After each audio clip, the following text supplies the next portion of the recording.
karamɔgɔ dɔ ngora nye mun ta dɔ k'a bɛ dolo ye n'o ye kalo ye o b'i pan ka sabati kana siga bala tɔgɔ bɛ di Wajibate namu n'i y'a mɛn bɔbɔkɛ da ko lohan i b'a sɔrɔ ko in jara a kunfɛ kosɛbɛ Wajibate k'a dɔn n bɛ n bolo bɔgɔ ka don ni ka bɔ ni sɛbɛn ye sɛbɛn min n'u k'a ma ayiwa la lettre du info matin Wajibate k'a dɔn sɔgɔmada la kunnafoni sɛbɛnnikɛbaa de ye Sikuba ko a k'i k'a dɔn gouvernement min n'a dayɛlɛlen bɛ n'a juru a n'a ɲɛmaya kan ka di Choguel Kokala Mayiga a sɔrɔla a yɛrɛ da Wajibate k'a dɔn dimanche nata min ye gouvernement dafalen ye i k'a dɔn a na dɔn min ye wulikajɔ ni cɛsiri ani ɲininkali i k'a dɔn ani sɛnsɛnni a k'i k'a dɔn nin bɛɛ lajɛlen ɲɛna dɔ ka bɛn dimanche don ma sabula tile kana guwana baara in b'o de kofɔ Wajibate min ye gouvernement ɲɛmaa ye Dr Choguel Kokala Mayiga i k'a dɔn k'o dɔnna Asimu Goyita i k'a dɔn a y'i suwandi da kan k'a fɔ Choguel de kɛra Mali ayiwa premier ministre ye gouvernement tɔw weleli ministrew weleli i k'a dɔn kɔɲɛ bɛ Choguel bolo hali n'a sɔrɔla a bɛ taa mairie ayiwa Asimu Goyita la sɛbɛnnikɛla ko i k'a dɔn maa fila banfɛn tɛ min ye CEDEAO ye ale kun y'o de ɲini k'a fɔ min ye premier ministre o ka kɛ civil ye gouvernement a ka kɛ gouvernement dayɛlɛlen ye min ye politikimaw ani jamana densɛbɛw bɛɛ lajɛlen ka wele ka don gouvernement in na gouvernement min bɛ kɛ sababu ye maliden bɛɛ lajɛlen ka maa dɔ b'a la o de bɛ kɛ sababu ye i k'a dɔn cɛmancɛ fanga ka nɔgɔya o de bɛ kɛ sababu ye cɛmancɛ fanga yɛrɛ baara a n'a jidili o ka kɛ jamana in ɲanina a sɛbɛkɔrɔ sɛgɛnna an bɛ san dan bɔ nin ko kan ko in na taa ka segin la sɛbɛnnikɛla ko fɛn min bɛ nin ko in bɛɛ lajɛlen ba cɛmancɛ fanga ɲɛni ani cɛmancɛ fanga sinsinni ani danayaba kana jamana den bɛɛ lajɛlen hakili la o de bɛ kɛ sababu ye i k'a dɔn masakɛ kura min n'o bɛna sugandi an fɛ i k'a dɔn o ka lafiyaba sɔrɔ jamana ɲɛtaa ka sabati cɛmancɛ fanga i k'a dɔn baara bɛɛ lajɛlen ju bɛ bɔ ale la ni cɛmancɛ fanga ɲɛna ka ban i k'a dɔn jamana bɛ suma i k'a dɔn o de kutumu kɔnɔ Choguel Kokala Mayiga min ye kununko ye a wa CEDEAO ka ciden a bɔlen jamanakuntigi fɛ yen a y'i kun da a wa Choguel fɛ yen u ye masalala masala in kɔnɔ u ye fɛn caman kofɔ minnu kofɔra ani fɛn minnu dɔnna a k'i k'a dɔn o bɛɛ lajɛlen jɛra Choguel kɔni y'a jira k'a fɔ a bɛ dɔgɔkun 6 a b'o de di ayiwa jamanadenw ma dɔgɔkun 6 min kɔni ye wulikajɔ ni jateminɛ ye i k'a dɔn cɛmancɛ fanga a ka taabolo ni nabolo a n'a bɛna sinsin fɛn minnu kan u b'a sɛbɛn bɛɛ lajɛlen dilan ka taa jira CNT la o tuma CNT i k'a dɔn o bɛ n'i hakili jagabɔ a kan CNT bɛ n'a fɔ ayiwa bulonba n'o ye député bulo ye sɛbɛnnikɛla ko nin kuma ninnu kɔni ka di Choguel y'a fɔ cogo min n'a kɛra o kɛcogo la a bɛ kɛ sababu ɲumanba de ye jamana in ma jamana den bɛɛ lajɛlen ka ye gouvernement in kɔnɔ politikitɔn fɛn o fɛn bɛ yen minnu bɛ M5 kɔnɔ o minnu yɛrɛ tɛ M5 kɔnɔ o fanga bɔsira minnu na o minnu bɛ gwara ka k'a fili o wele ka bila a bɛɛ lajɛlen ma faso jɔ don a ko n'i y'a ta k'a lajɛ i b'a ye k'a fɔ nin kɔni bɛna kɛ ko ye ko min n'o bɛna kɛ sababa ye CEDEAO ka ciden kɔni y'a jira k'a fɔ a nimisi wasara n'o ye Good Luck ye a ye foli ani tanuni kɛ ka ɲɛsin Choguel Kokala Mayiga ma a talen ka kɛ premier ministre ye a y'a jira fana k'a fɔ CEDEAO tɛ to kɔfɛ u bɛ Mali dɛmɛ fo k'a fɔ ko u y'a dɛmɛ nka hali bi n'a ka bi u kun y'a fɔ Mali nin bɔra ɲɔgɔn ye minnu na a k'i k'a dɔn dama don la fɔlɔ fo ninnu ko bɛɛ lajɛlen ka sigi kala ka olu ka ye nin kun ye sɛbɛn ye an ye min bɔ info matin kɔnɔ sɔgɔmada la kunnafoni karamɔgɔ dɔ b'a tungura ne bɛ n tigɛ don Nouvelle Horizon ɲɛdankura fasiriba n'o ye Demba Konte Demba Konte hali bi ale fana kɛmɛ ka ɲininkali ko la a ko Dr Choguel Kokala Mayiga min ye colonel Asimi Goyita ye a ye danaya ta ni ka da kan karamɔgɔ dɔ b'a tungura sigi kɛmɛ k'a lajɛ Choguel a na se Mali kɔrɔ wa walima a na bɔ malidenw jigiya kɔrɔ wa karamɔgɔ dɔ b'a tungura o kamana gan ni o ɲininkali to min bɛ bɛɛ lajɛlen yɔrɔ fasiriba ko siga kɔni tɛ min na i bɔra k'i da lase min ma n'o ye yanni kari nata cɛ CEDEAO ye min ɲini Mali fɛ Asimi ni Choguel yɛrɛ bɛnna kumakan minnu kan karamɔgɔ dɔ b'a tungura danaya bɛna ta ka da maa kura minnu kan olu tɔgɔ na dɔn malidenw fɛ a ko min ye Choguel Kokala Mayiga a ko Mokutari Wani ka gouvernement min tɛmɛna karamɔgɔ dɔ b'a tungura k'ale ni o maa kelen tɛna baara kɛ bilen min ye maa kura hakilina kura Mali kura ye min fɔ a ko bɛɛ lajɛlen bɛ k'a fɔ Mali kura ka jɔ Mali kura tɛ jɔ abada ni hakilina na kuraw tɛ Mali kura tɛ jɔ abada ni kungelena kuraw tɛ karamɔgɔ Dabatunkara nka Choguel ɲinɛna min kɔ Mali kura bɛna jɔ ni politique maakɔrɔ kelenw de ye karamɔgɔ Dabatunkara min kɔni Mali kura ye sa o kuma ko na kɛ dalafɔli ye Fatriba ko a ko Mali bɛɛ jɛ fanga karamɔgɔ Dabatunkara ni fanga bɛ min bolo don min na o b'a fɛlata fɔ fɛlata min ye a yɛrɛ ninganko ye ani tiɲɛ k'i b'a ye k'a fɔ k'olu cɛ ka jan ɲɔgɔn na a ko Choguel Kokala Mayiga a ka ɲi ka malidenw fara ɲɔgɔn kan kɛlɛba ni maa min cɛ furugufuruguba ni maa min cɛ karamɔgɔ Dabatunkara ko nin to waati ye Mali de bɛ lajɛ ni ka yɛrɛ ko bila Fasiriba ko karamɔgɔ Dabatunkara min ye charte o ye min fɔ o de ye gouvernement de transition k'a kana tɛmɛ maa 25 kan ni dun ye ko taabolo la jamakulu bɛ ka makɔnɔni kɛ maa minnu bɛ yen n'olu kan ka don gouvernement la karamɔgɔ Dabatunkara k'olu ka ca ni maa 25 ye a ko nin ko in bɛna kɛ cogo di farafaraliw kɔni de bɛna daminɛ furugufurugu dɔ bɛna far'o kan bɛsɛnkɔniya dɔ bɛna far'o kan wa dɔw yɛrɛ bɛ ka ban olu ye u ta fan dɔn ka ban o tuma k'olu bɛ t'u jɔ Choguel yɛrɛ jɔyɔrɔ la n'o ye Ngwara Dali ye Fasiriba ko karamɔgɔ Dabatunkara min kɔni ye loi 05 ye i b'a ye k'a fɔ ko a ɲinina fɛ diyagoya a ko bato min ye loi Umuba Fasiriba ko muso kelen cɛ 2 karamɔgɔ Dabatunkara o kan ka banban Mali ale sugandiliw la ɲinɛ kana ko kɔ o kuma ko donna Mali ale ka sariya la a ko n'i y'a lajɛ Choguel kɔni a ko k'a bɛna baara kɛ ni o ye o kuma musow kota min fɔra n'o ye 30% ye u ka se k'o sɔrɔ a ka gouvernement kɔnɔna la o kuma min ye Choguel ye karamɔgɔ Dabatunkara a bɛna maa minnu ta baara min b'u bolo k'o ye kalo 9 dɔrɔn ye o kalo 9 in malidenw ka degun ye fɛn min ye olu dɔnna ka ban maa minnu bɛna ta k'u bɛna se k'o degun ta wa u bɛ se Ala k'o kɛ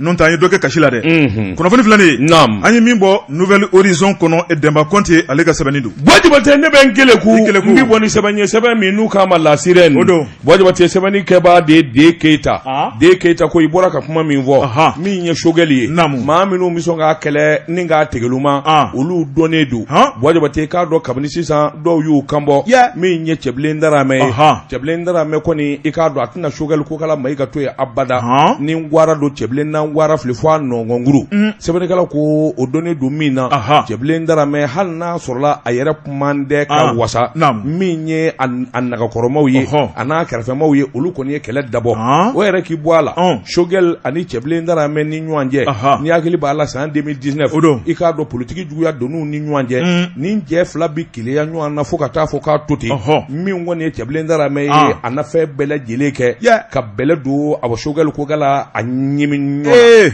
a ko u fila bɛɛ tun bɛ Ibrahim Boubacar Keita nɔfɛ san 2019 Choguel Kokala Mayiga o y'u fori a foritɔ fana maa minnu kɔni tora Ibrahim Boubacar Keita nɔfɛ a y'u sɛbɛkɔrɔ dɔgɔya sabula a ko tubabukan na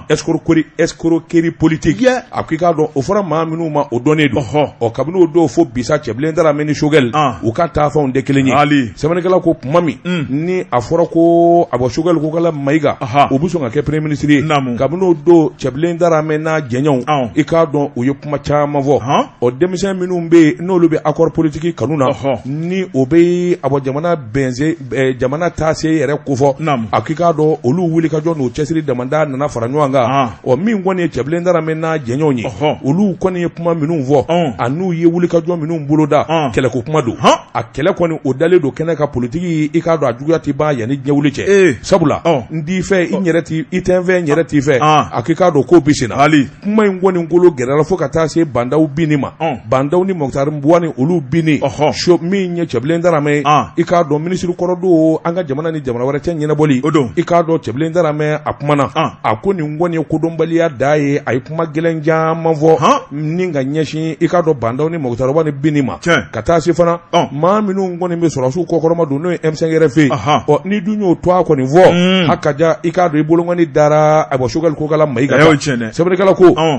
min ye jateminɛw ni sɛgɛsɛgɛliw ye gɛlɛya kɔni o bi don Cɛbilen Daramɛ ani Choguel Kokala Mayiga ni ɲɔgɔn cɛ kana sigaw la ka sababu kɛ mun ye sabula i k'a dɔn Choguel Kokala Mayiga n'a nana fɛn o fɛn fɔ walima ka fɛn o fɛn kɛ maa minnu kɔni bɛna burujafu Cɛbilen Daramɛ i k'a dɔn a bɛ sɔn ka y'o jama ɲɛmaya la ɔ sɛbɛnnikɛla ko k'o dɔnnen don ka sababu kɛ i k'a dɔn ne tun bɛ n ja i k'a dɔn e de kɛra sababu ye ka n ka ja tiɲɛ o tuma ye ko tɛ diya n ye yanni ɲɛwuli cɛ sɛbɛnnikɛla k'o damada de ye politique baara ye a ko n'i y'a mɛn sini k'a fɔ cɛbilen Darame a ye Ngwara fili n'i y'a mɛn sini cɛbilen Darame k'a dɔn a ye kuma gɛlɛn da ka Choguel Kokala Mayiga sɛgɛrɛ a ka n'i kamana gan sabula min ye Choguel Kokala Mayiga ye olu de kɛra sababu ye cɛbilen Daramew ka na ni k'a suru mɔni sumani ni ka bɛlɛ k'a la o tuma u tɛna to yen fo ka taa ɲɛ wuli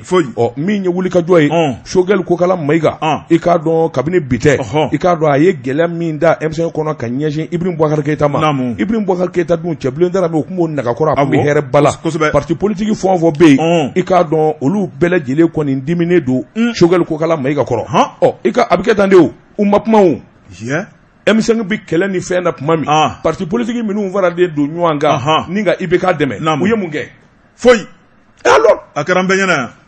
kuma kɛr'u fɛ ka dɛsɛ a y'a da de an ma sɔn ka wuli ka jɔ kɛ an ma dɛmɛ kɛ n'a dafirila a dafirila de koyi o y'aw yɛrɛ nɔ ye dɛ mun b'o la bilen voilà ne y'a fɔ IBK ye o n ko parti politique minnu b'a nɔfɛ popapo la bari a si tɛ fanga bɛ min na foyi a tɛ nin a filɛ dɛ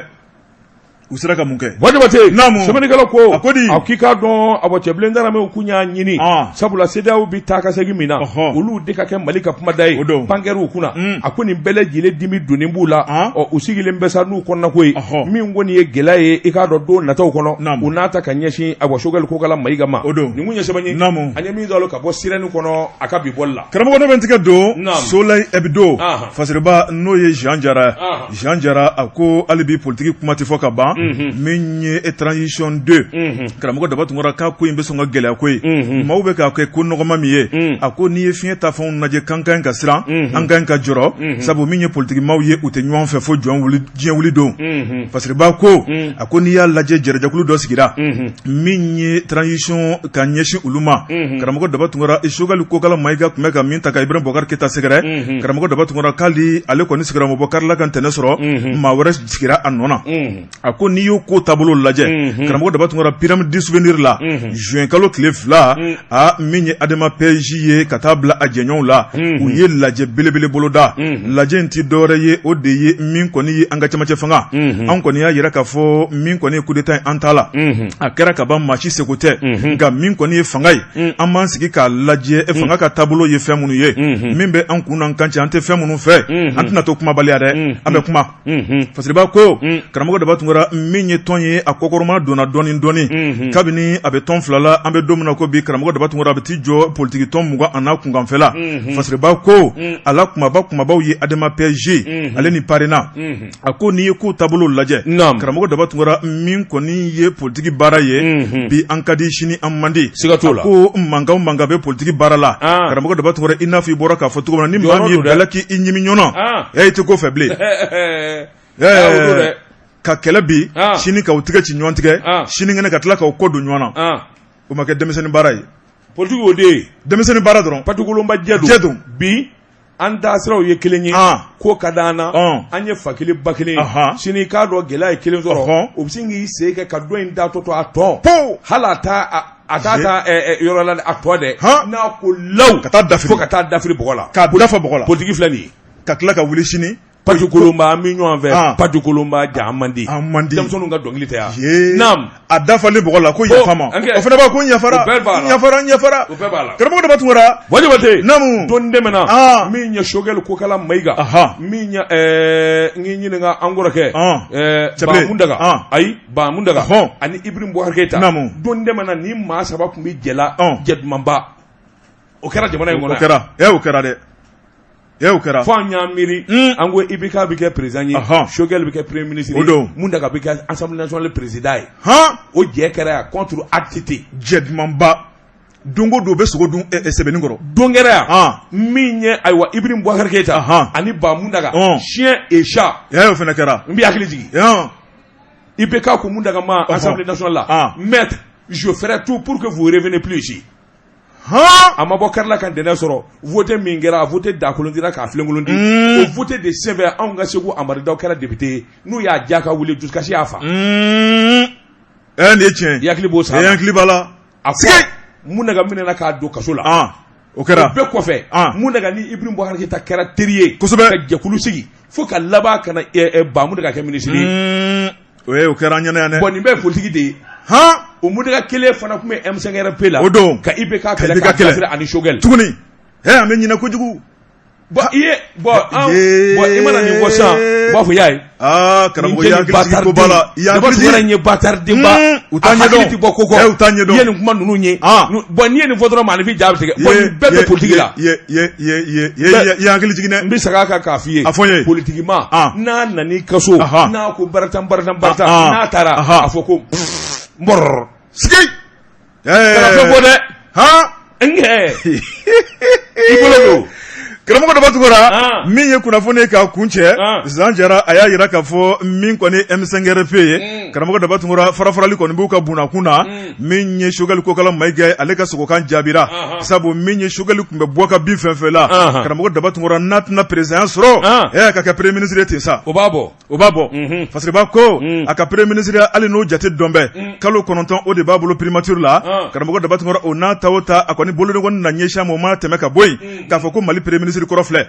a ko Choguel Kokala Mayiga karamɔgɔ daba tugura ani maa dɔw juru de gɛrɛntɛlen b'u ni ɲɔgɔn cɛ a ko olu fana y'a yira k'a fɔ k'u tɛna juru in kun bila koyi u b'a sama fo fini bɔ fo nɛrɛ bɔ Fasiriba ko a ko n'i y'a lajɛ a jɛɲɔgɔn teri dɔ bɛ min ye Cheikh Umar Sissoco ye karamɔgɔ daba tugura ale fana ko o kuma min kɔni ye Choguel ye k'a bila kunkolo kɔnɔ o kuma ko malidenw dan tɛ M5RP i ka kuma nana tuguni dɛ Choguel ni Cheikh Umaru ala ma mɛn encore u tun bɛ k'u tɛgɛ ci ɲɔgɔn tigɛ mais encore dama Choguel o kɛra encore kunun dɔrɔn Choguel i ye min tɔgɔ fɔ sisan Cheikh Umar Sissoco ba Mundaga Kawu Jim Sema a tɔgɔ di cɛkɔrɔba tɔgɔ Badabugu Alimami Diko ninnu de tun bɛ kini dun ɲɔgɔn fɛ ka kɛlɛ kɛ ka wuli ka jɔ kɛ u kana kɛlɛ dɛ n'o tɛ gundo bɛ bɔrɔtɔ dɛ a b'u kelen an k'o f'u ye dɛ Choguel de kɛra premier ministre ye minnu bɛ kɔfɛ bɛɛ ka na u kana dɛ n'u mana Choguel ka wuli ka t'u nɔfɛ k'u wele u ka fara ɲɔgɔn kan dɛ Mali ko don dɛ n'o tɛ gundo bɛ bɔrɔtɔ dɛ an tɛ maa ko la bilen an tɛ Mali ko la karamɔgɔ daba tugura a ko min ye Cheikh Umar Sissoco a n'a jɛɲɔgɔnw fana bɛ yen olu fana furugufurugulen don karamɔgɔ daba tugura u ye kangari mun da Choguel ye a ka malidenw bɛɛ lajɛlen minɛ bolo kelen na farafarali mun b'u ni ɲɔgɔn cɛ ko nin to waatiw ye nka k'ulu kɔni b'a yira k'a fɔ olu b'u nɔna u b'u nɔna u tɛ taa u tɛ maa ci n'a kɛcogo ma ɲa karamɔgɔ daba tugura k'u bɛ bɔ k'u yɛrɛ yira malidenw na tuguni ayi kunnafoni filɛ ye an ye min bɔ Soleil Hebdo kɔnɔ a ka bi bɔli don Jabate namu sarakati min kɔni bɔlen don jamana in kɔnɔ faamaya place la Jabate k'a dɔn premier ministre kɔni a ɲɔgɔn ɲɛna Mayigalakaw ye cɛ o cɛ jamu ye Mayiga i k'a dɔn i laban o laban i bɛ sɔn ka kɛ premier ministre ye premier ministre 4 Mayiga Johnny Pinochet Isufu Mayiga premier ministre kosɛbɛ Ablaye Idrissa Mayiga premier ministre Cɛgun Bube Mayiga premier ministre Choguel Kokala Mayiga premier ministre i ka kuma ye tiɲɛ kana to maaw ka boli ka taa Gawo dɛ Mali ko don dɛ dɔw kana t'u yɛrɛ kɛ Mayiga ye dɛ Mayigaya kɔni i ka premier ministre kɔni Ala jɛnɛ don n'a ye jamana in kɔnɔ hali n'i ma président sɔrɔ i bɛ kɛ premier ministre ye nkɛ Mayiga jateminɛ bani maa 4 premier ministre u ye dɔ sɔrɔ yɔrɔ dɛ u ye belebele sɔrɔ Jabate mɛ Nkeleku ni ka bɔ ni sɛbɛn ye sɛbɛn min n'u k'a ma Nouvelle Horizon ɲɛdankura mun bɛ Jabate k'a dɔn Kangarida ka fisa wuli ka bɔ n tɔ kan ye Mali faamaw u k'a dɔn k'a fɔ jɛkulu minnu bɛ sigi u to a la suko ni dugusɛjɛ Jabate i kɛra faama ye i k'a dɔn u ko min ma club de soutien min ye Moso de soutien teriya de soutien Jabate k'a dɔn nin jɛkulu kura ani nin to a kan kura in i k'a dɔn de bɔlen don jamana fa bɛɛ lajɛlen la sɛbɛnnikɛla min ye ayiwa AD ko u ko olu de ma tubabukan na les escrocs de la rue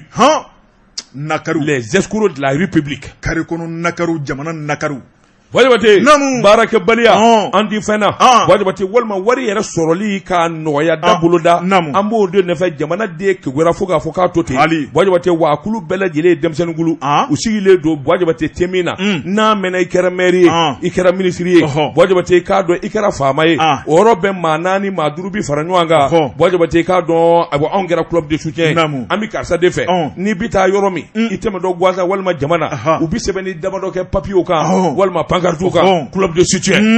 Jabate a ko an bɛ donni min na ko bi i k'a dɔn kura min bɔlen bɛ min ye Asimu Goyita ye a n'a furumuso ko club de soutien Jabate u tɛ muso t'a danbe la u tɛ muso to a ka so kɔnɔ Jabate k'a dɔn Asimu Goyita a furumuso madame Goyita Lala Jalo maa si den kelen kun t'a dɔn ni nin yɛrɛ kun tɛ anw yɛrɛ t'a dɔn k'a furu muso b'a bolo yɛrɛ wallahi Mali maa si hakili kun tɛ Assimi Goïta k'a fɔ ko muso b'a bolo walima den b'a bolo an y'a mɛn Assimi Goïta a ye coup d'état kɛ maa si kun t'i miiri musoko kuma ni fɛn na yɛrɛ musoko kuma ma fɔ an ye denko kuma ma fɔ an ye walima tɛ tile fila in na muso in kɔni bɔ k'a fɔ muso bɛ Assimi fɛ muso de tɔgɔ ye ko Lala Jalo Madame Goïta Buwa Jabate k'a dɔn salon kɔnɔna Buwa Jabate a bɛ taa kundigi yɔrɔ minnu na Buwa Jabate k'a dɔn u yɛrɛ ka so fa da ni naani bɛɛ lajɛlen kɛlen bɛ hadamaden Manifin de bɛ taama muso in nɔfɛ ko digiɲɛ club de soutien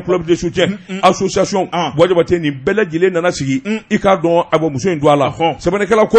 Assimi Goïta n'a b'a fɛ ka diɲɛ jabɔ n'a b'a fɛ ka Mali jabɔ n'a b'a fɛ ka sutura Buwa Jabate I k'a dɔn kabini sisan a ka kangari da muso ye I k'a dɔn a ka don muso ni diɲɛ maa bɛɛ lajɛlen jɛ muso in ka to a danbe la a tun bɛ cogo min a dɔn dɛ Buwa Jabate k'a dɔn a ni maa tɛ ɲɔgɔn ɲɛ sira la a ka t'o baara kɔnɔ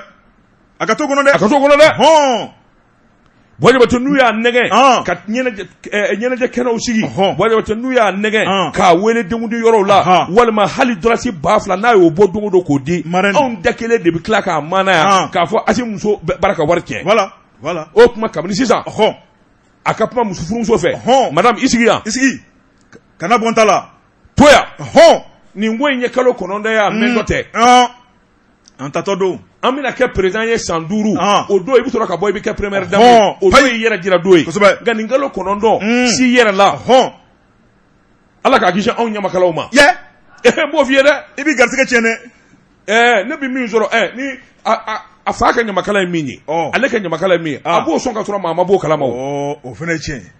nka ka taa sumukɛyɔrɔ la kɔɲɔyɔrɔ la 5000 n'a ye 5000 dama nin an n'a fɔ k'a ye million 50 o tiɲɛ maliyɛn an ka teli o tuma Assimi Goïta a ka kuma muso fɛ club de soutien a ye maa ye o pancarte sɛbɛn ko club de soutien club des amis a k'u minɛ k'u don kaso la joona olu de ye sow ye olu de y'a tiɲɛbaa ye wa o maa kelenw dɛ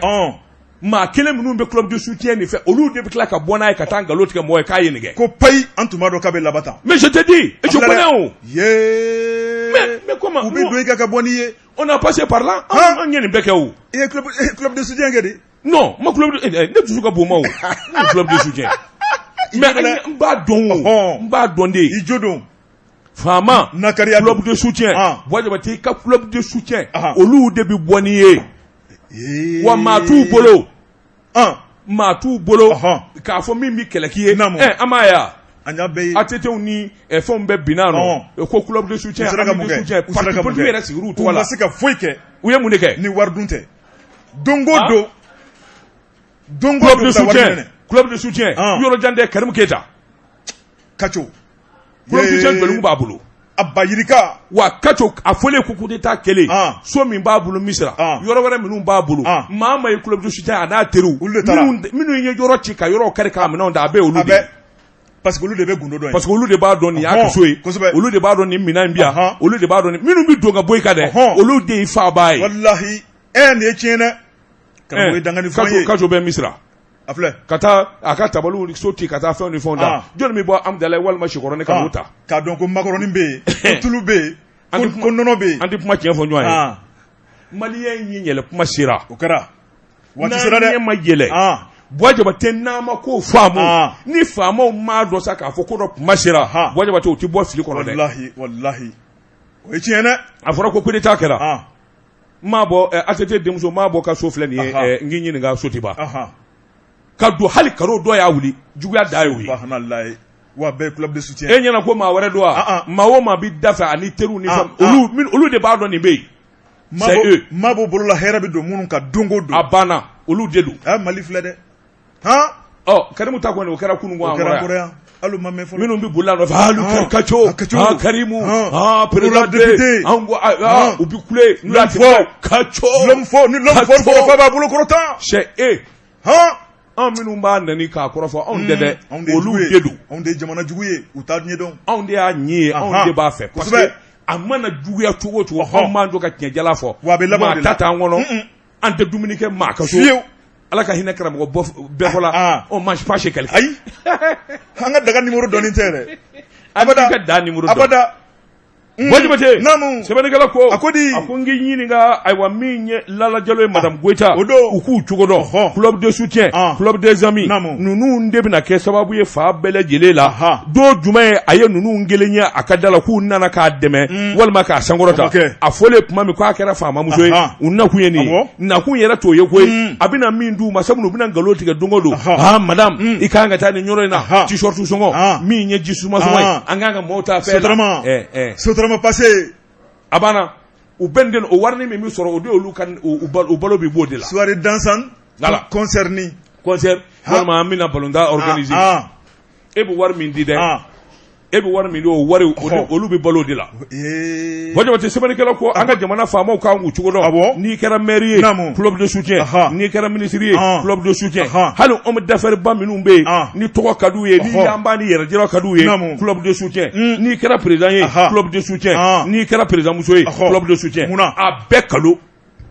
nani damanda ni eskoro farale nywanga ku bu dahirme nyine eku ugenga bi gadala de uti fede ugen min bi duma o bo de no fe ni nguye sebanyi namu anyemi zolo ka bon nouvelle horizon kono nyedangura Jeka pub kaka frefon la kodon nege kanyetan flasera bamako ka fo jiginew ka bonya masegi be awye wajibate namu mbala chugo bedi karamɔgɔ dɔ bɛ tun kɛra ne bɛ n tigɛ donko kura miroir hebdo karamɔgɔ min ye hali bi to sira tɔ an ka guwan fasiriba a y'a yira k'a fɔ n'o ye OM ye a ko e fanga kura min sigilen filɛ karamɔgɔ dɔ bɛ tun kɛra n'o ye colonel Asimi Goyita Choguel Kokala Mayiga karamɔgɔ dɔ bɛ tun kɛra ko maa fila don u ka kunkelennaw ni taabolo tɛ kelen ye maa dɔ ye marifatigi ye karamɔgɔ dɔ bɛ tun kɛra dɔ ye bɛɛjɛ fanga baarakɛbaa ye min ye politikiman ni marifatigi bilalen baara la karamɔgɔ dɔ bɛ tun kɛra u bɛna se ka ɲɔgɔn ye wa ko nin ko in a na gɛlɛya kosɛbɛ a ko ni dun y'a lajɛ maaw bɛ k'a ko nɔgɔya cogo cogo karamɔgɔ daba tun a ka nɔgɔya ka kan bɛɛ lajɛlen sago ye nka min kɔni baara bɛna kɛ terrain mun kan a ko ba terrain nɛgɛman tɛ fasiriba ko a ko n'i y'a lajɛ ni nana nasira min kɔnɔ maa kun t'a dɔn abada Asimi Goyita karamɔgɔ daba tun la ni Choguel Kokala Mayiga olu bɛna kɛ jamana masakɛw ye min ye jamana ye k'a baara ɲɔgɔn fɛ a ko cɛjan bandaw o de ka fanga minɛna la ale ni Muktar Wan olu ka fanga minɛliw la tuma min na karamɔgɔ daba tun min kɔni ye ɲuguɲugu bɛ ɲagaɲaga wuli min ye M5 RP ye olu kɔni y'a yira k'a fɔ k'olu ka fanga ka d'u ma joona joona sabu min ye Muktar Wan ale bɛna don mun na M5 RP maaw de kɔni tun bɛ k'a ɲini ko olu de kɔni ye fanga yɛlɛma o tuma sɔrɔsiw kɔni nana ni marifa ye ni kana ko tɔ dalakɛɲɛ o tuma k'olu ma jɛ u ti yafa fasiriba ko karamɔgɔ daba tun k'a daminɛ o don fo ka taa bila kalo 8 dongo don purutili de bɛ nin ka ɲɛsin Asimi Goyita ni Muktar Wan ma karamɔgɔ daba tun nin ka tila ka taa bila cɛjan bandaw la a ko M5 RP u tun bɛ min ɲini sogokan na dɛ ala filɛ nin ye k'o de waleya fasiriba ko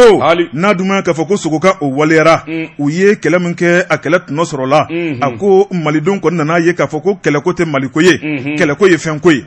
ni kɛlɛko tɛ fɛnko ye karamɔgɔ daba tun ni jɔyɔrɔ kɔni dira kɛlɛkɛla ma i kan k'i bolo ni sen fila ko k'a yira k'a fɔ i nakun tɛ nin ye i m'a dabɔ nin kama karamɔgɔ daba tun o tɛ Mali kɔnɔ maa n'o de kɔni mankan ci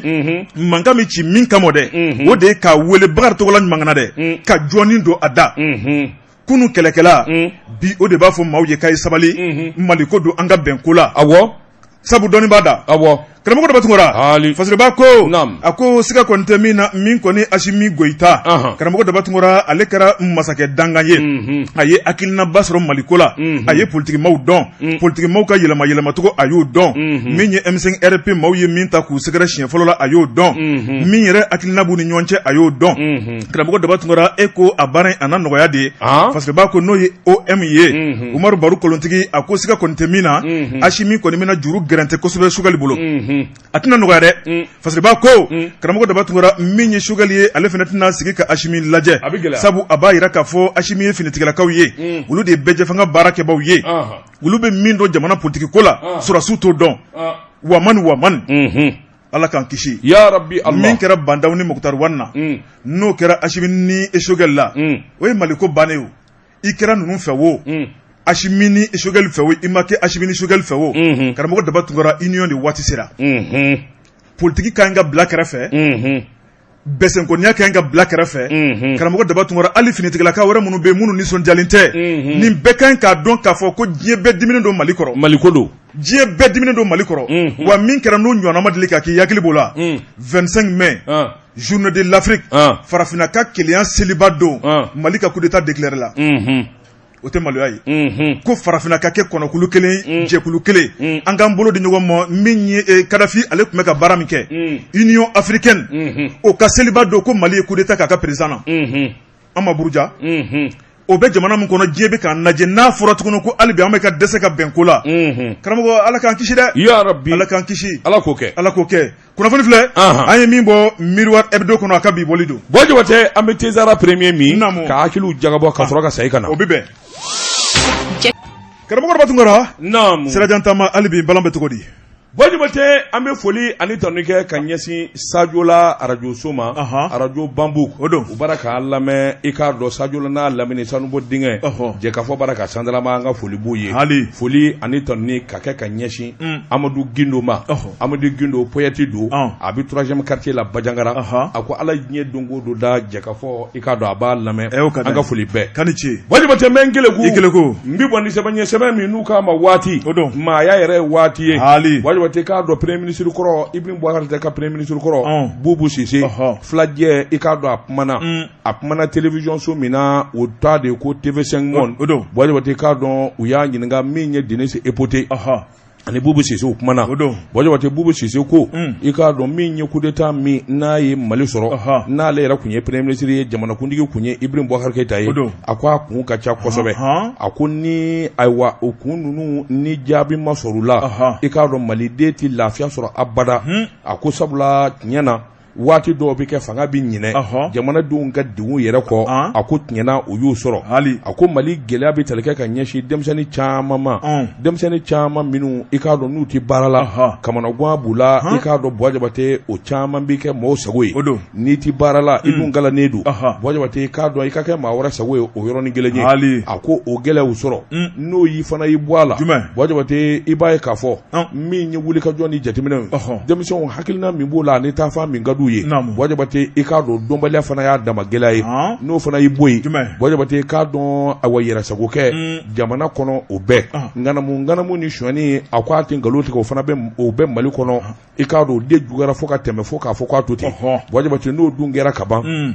i k'a dɔn a mɔgɔw bɛ woloma mɔgɔw bɛ bɔ ɲɔgɔn na maa minnu bolo bɛ fanga na maa minnu ni fanga ka surun Jabatɛ i k'a dɔn olu ta hɛrɛ ye maa o maa b'a la ni fanga man di walima ni fanga ma surun u bɛ jigin kɔlɔn kɔnɔ don o don a ko ale Boubou Cissé a kɛra premier ministre k'a sɔrɔ u bɛ jamana kɔnɔ a kɛlen premier ministre ye a wulikajɔ kunfɔlɔ boloda ka fɛn bɛɛ lajɛlen kɛ min bɛ se k'a to o bɛ nɔgɔya cogo min walima o bɛ dabila Jabatɛ nka maa kelen tɛ se basa kelen k'a tɛ ntɛnɛn minɛ Jabatɛ a ko Mali bɛ danga mina min ye wulikajɔ ni jateminɛ fo ka kɛ ale bɛ kɛ premier ministre ye Jabatɛ o y'a sɔrɔ i k'a dɔn tasuma bɛ fan bɛɛ tasuma bɛ kɔrɔ fɛ a bɛ Mali tilebin fɛ a bɛ cɛmancɛ la a ko i k'a dɔn sofara tile ka boli i bɛ ji k'o tasuma na k'o fa Jabatɛ ani minnu wɛrɛ bara ka kɛ i k'a dɔn n'i k'i bɛ kɔ da nin bɛɛ lajɛlen la a bɛ gɛlɛya fo k'a sɔrɔ i ni maaw bɛ ɲɔgɔn fɛ maa minnu b'a la k'a fɔ u ka hakilina ani u bɛ jamana bɛ gɛlɛya min kɔnɔ u b'a kɛlɛ kɛcogo dɔn i n'a fɔ i b'a kɛ a kɛcogo la a ko damanda de nana ni gɛlɛya ye a ko nka siga tɛ min fana na Jabatɛ min fɔra kabini démocratie kelen démocratie bɛ daminɛ don min san 1991 Jabatɛ i b'a ye k'a fɔ ɲinɛnkɛra o caman kɔ a ko Mali a bɛ gɛlɛya kɔnɔ gɛlɛya min fanga ka bon kosɛbɛ wajibi de don maa o maa n'i taara ka kɛ fanga ye n'i t'a fɛ gɛlɛya k'i sɔrɔ gɛlɛya ka jamana sɔrɔ nin fɛn minnu fɔlen filɛ Jabatɛ f'i ka fura de sɔrɔ o la joona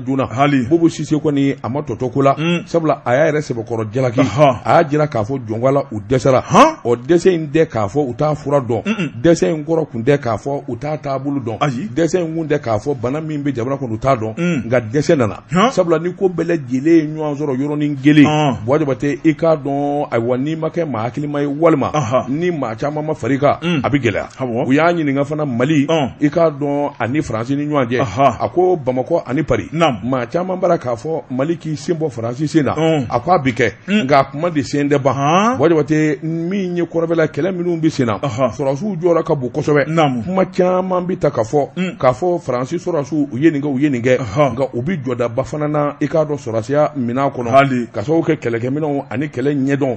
Jabate ani balikawuli ni ka kɔnkafɛnw ɲɛdɔn a ko Faransi sɔrɔsiw y'o ɲɛdɔn hali n'a ma ɲɛ k'a fɔ Mali a b'i bolo bɔ Faransi bolo Jabate a bi kɛ nka waati tɛ sisan ye jateminɛba de kan ka kɛ ka hakilina wɛrɛ ta ɲɔgɔn fɛ hakilina min bi kɛ sababu ye min b'a to ayiwa an ni mi bɔ Faransi bolo cogo min fo k'a sɔrɔ an yɛlɛ kolo gɛlɛyara Jabate k'a dɔn ministeriya a y'o kɛ ka sɔrɔ ka laban ka kɛ premier ministre ye Bubu Sise kɔni jamana kalasira caman bɛ yen a y'o sɛbɛkɔrɔ dɔn nin kun ye sɛbɛn ye an ye min bɔ waati kɔnɔ maaya yɛrɛ ye waati ye karamɔgɔ maaya ye waati ye ne bɛ n tɛgɛ don ko kura la lettre du peuple jamanadenw ka bataki n'o ye Yusufu Jalo ko fulakɛ karamɔgɔ Dabatungura a ko min ye malidenw ka jɛrɛjɛkulu dɔ bɛ yen n'o sigilen bɛ maliden minnu bɛ jamana kɔfɛ o conseil des Maliens de l'extérieur karamɔgɔ Dabatungura maa min y'a ɲɛmaaba ye an bɛ don min na ko bi a ko gɛlɛya bɛ a kan a bɛ bisila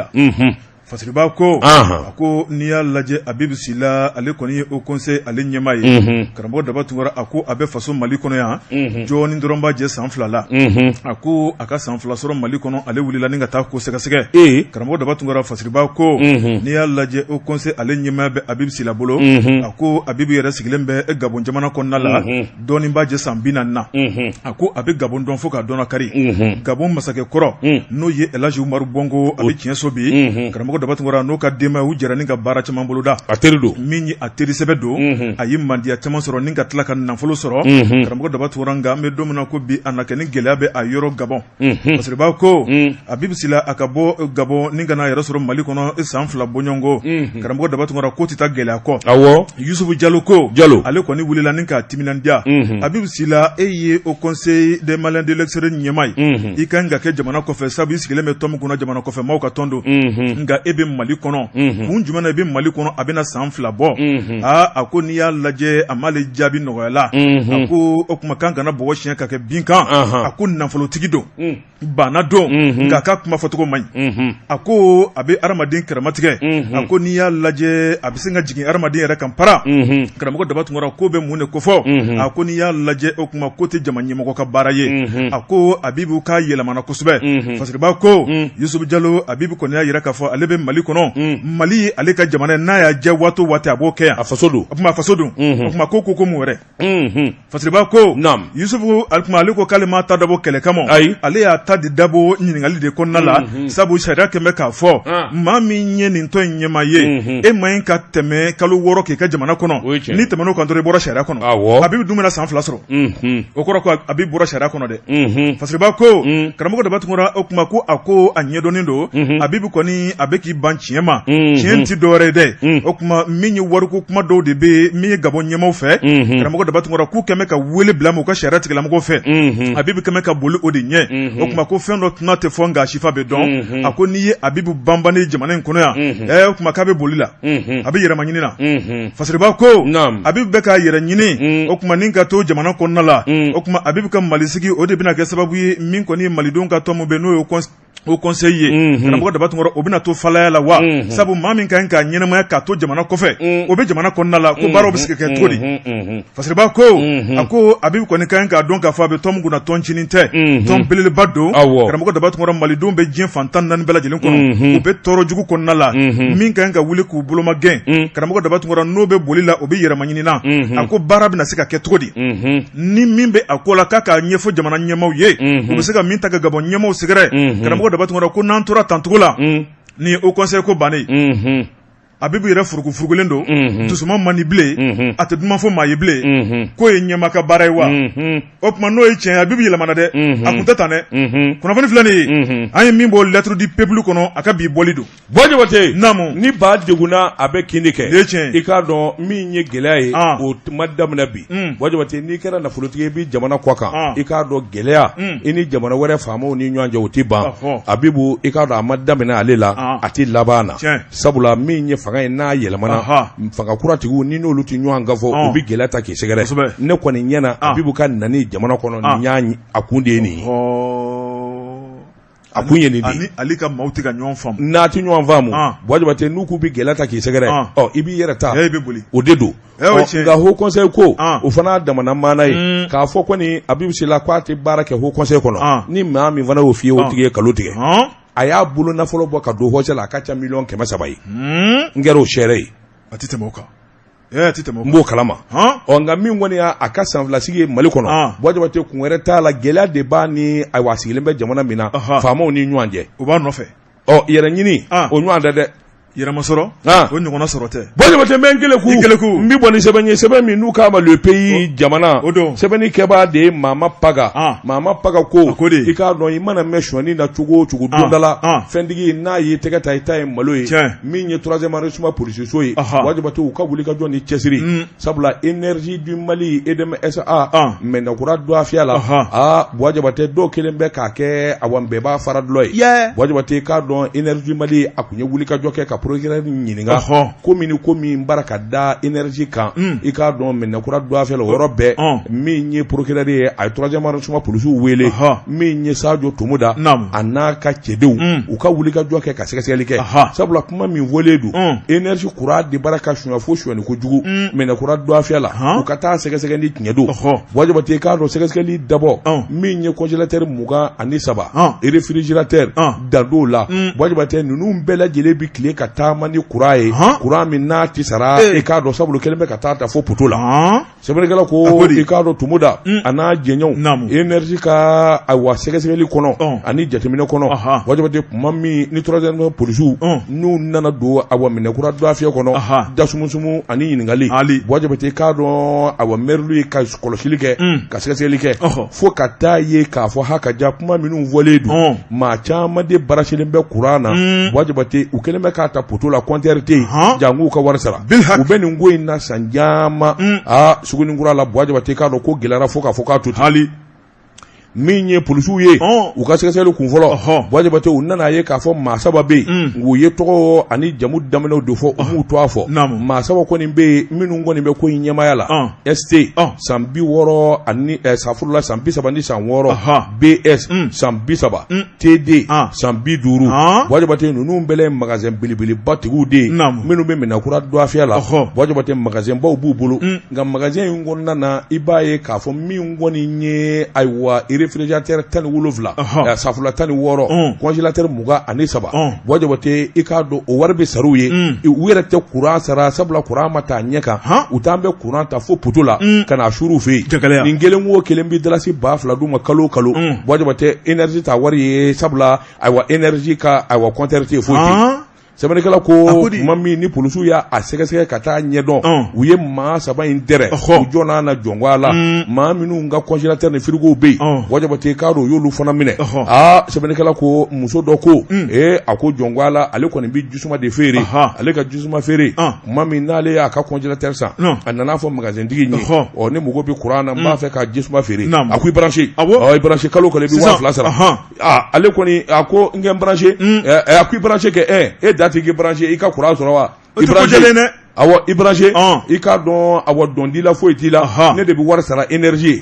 i k'a dɔn Madame Gindo o fana ye client dɔ ye o kelen don Wajibate i k'a dɔn awɔ nin kɔni n'a damanda ka taa se Adamu Karambe a ni Kayira Karambe ninnu bɛɛ lajɛlen ye congélateur tigi ni frigo tigi ye Wajibate minnu kɔni branché don saa kalo 12 a bɛ munumunu énergie tɛ dɔrɔmɛ 20 sɔrɔ min ye du caman ye Wajibate olu fana branché don nin na Sugunikura yɔrɔ in na Wajibate a k'i k'a dɔn a wari bɔta san joli u bɛ énergie kan an dun bɛ kule ni kasi la don o don courant bɛ tigɛ courant tɛ bɔli kɛ Wajibate i k'a dɔn maa dɔw de fana dalen bɛ dibi la a ko nin courant journaux i k'a dɔn a ka ca Bamakɔ yɔrɔ caman de bɛ Bamakɔ yan minnu kɔni branché don hali nafolotigi dɔw bɛ yen minnu branché don fu Wajibate u tɛ dɔrɔmɛ sara énergie kɔni bɛ wuli ka jɔ min na tile 2 in na Wajibate i k'a dɔn ayiwa a daminɛnen don n'a sɔrɔla i ka courant don cogo man ɲi a ɲɛnabɔ dɛ n'u y'i minɛ a kaso n'a wari foyi t'i bala a la subhanallah ni mun ye sɛbɛn ye Mama Paga ka sɛbɛn don an ye min bɔ le pays kɔnɔ faso karamɔgɔ de bɛ tun wɛrɛ kunnafoni tun b'an bolo kɔrɔ nin tɛ dansigo la a dafara dɛ a dafara bon jabate k'a dɔn ayiwa a dafara bi ta kɔni an b'a ɲɔngiri pepewu ni ala ni kira sɔnna sini sɔgɔma an b'i ye kɛnɛ kan kosɛbɛ sɛbɛnfura kura minnu bɛ bɔ k'olu lakali nɛgɛw kɛrɛfɛ suwa kɔlɛtigi Ahmed Jakite bon jabate daba tunkara anw denkundi bɛ ɲɔgɔn na ka kunnafoni di bon jabate bi ta kɔni an b'a wala sɛmɛ yan pepewu wa salam cɛ ka pep k'a ka feerefɛnw la